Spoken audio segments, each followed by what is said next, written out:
دن کے 11 بجے ہیں۔ السلام علیکم، یہ ریڈیو پاکستان ہے۔ سونیا عدنان سے خبریں سنیے۔ پہلے اہم خبروں کا خلاصہ۔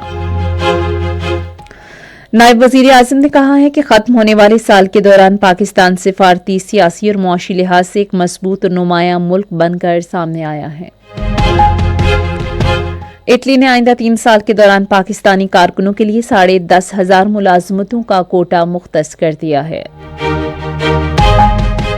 اسلامی تعاون تنظیم نے اسرائیل کی جانب سے صومالیہ کے علاقے صومالی لینڈ کو تسلیم کرنے کی شدید مذمت کی ہے۔ رات ہرارے میں 19 سال سے کم عمر کھلاڑیوں کی ایک روزہ میچز کی سہ فریقی کرکٹ سیریز میں پاکستان نے افغانستان کو 1 وکٹ سے ہرا دیا۔ خبریں تفصیل کے ساتھ۔ نائب وزیر اعظم محمد اسحاق ڈار نے کہا ہے کہ ختم ہونے والے رواں سال کے دوران پاکستان سفارتی، سیاسی اور اقتصادی لحاظ سے ایک مضبوط اور نمایاں ملک بن کر سامنے آیا ہے۔ انہوں نے اسلام آباد میں ایک نیوز کانفرنس میں وزارت خارجہ کی سالانہ کامیابیوں کا ذکر کرتے ہوئے عالمی فورمز پر اہم عالمی مسائل کے بارے میں پاکستان کے اصولی اور مضبوط موقف کو سراہا گیا ہے۔ اسحاق ڈار نے کہا کہ مئی میں بھارت کے ساتھ 4 روزہ مسلح تصادم کے دوران خطے میں نام نہاد بھارتی تسلط کا شیرازہ بکھر گیا۔ انہوں نے اس بات کا اعادہ کیا کہ بھارتی جوہریت کے دوران پاکستان نے ذمہ داری سے جواب دیا کیونکہ ہم نے ہمیشہ امن کی حمایت کی ہے۔ نائب وزیر اعظم نے کہا کہ ملک کی ایٹمی اور میزائل صلاحیت نے ہمارا دفاع مضبوط اور ناقابل تسخیر بنا دیا ہے۔ انہوں نے پاکستان کے مالیاتی استحکام میں تعاون پر سعودی عرب، متحدہ عرب امارات اور چین کا شکریہ ادا کیا۔ اٹلی نے اگلے 3 سال کے دوران پاکستانی کارکنوں کے لیے 10,500 ملازمتوں کا کوٹا مختص کیا ہے۔ بیرون ملک مقیم پاکستانیوں اور انسانی وسائل کی ترقی کی وزارت کے مطابق اس انتظام کے تحت ہر سال 3,500 پاکستانی ورکرز کو اٹلی میں روزگار ملے گا۔ وزارت کے ترجمان نے کہا ہے کہ اٹلی پہلا یورپی ملک ہے جس نے باضابطہ طور پر پاکستان کے لیے مخصوص لیبر کوٹا مختص کیا اور اسے پاکستان اور یورپ کے درمیان روزگار کے مواقع کی فراہمی میں تعاون کے لیے ایک اہم پیش رفت قرار دے دیا۔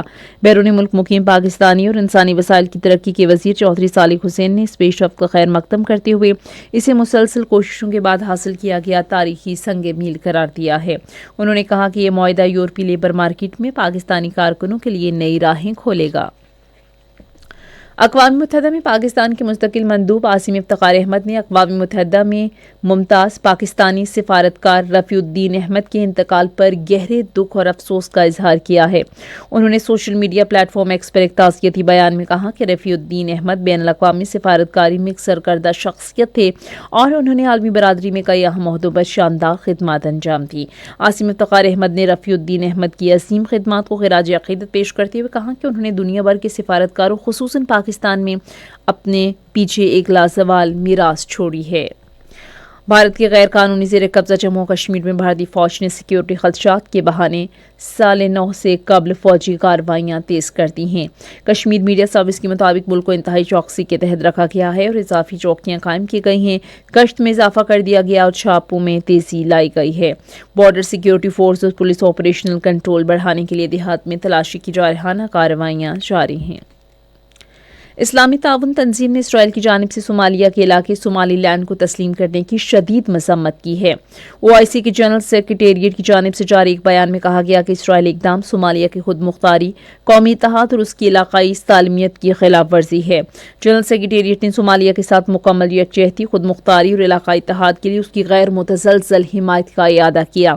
تنظیم نے قرن افریقہ کے خطے میں سیکیورٹی، امن اور استحکام کے تحفظ کی ضرورت پر زور دیا اور ایسے کسی اقدام کو مسترد کر دیا جو علاقائی استحکام کو نقصان پہنچانے کا موجب ہو۔ اسرائیلی فورسز نے مقبوضہ مغربی کنارے کے فلسطینی دیہات میں پابندیاں مزید سخت کر دی ہیں۔ اسرائیلی فورسز نے بڑے پیمانے پر گرفتاریاں بھی کی اور قباطیہ میں کئی خاندانوں کو گھر بار چھوڑنے پر مجبور کر دیا۔ یہ وحشیانہ کارروائیاں اسرائیلی وزیر دفاع کے حکم پر جاری بڑے پیمانے پر فوجی آپریشن کے دوسرے دن کی گئیں۔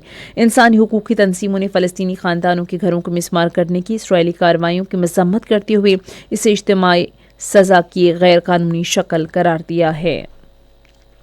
19 سال سے کم عمر کھلاڑیوں کی ایک روزہ میچوں کی سہ فریقی کرکٹ سیریز کے سلسلے میں پاکستان اپنا دوسرا میچ کل زمبابوے کے خلاف ہرارے میں کھیلے گا۔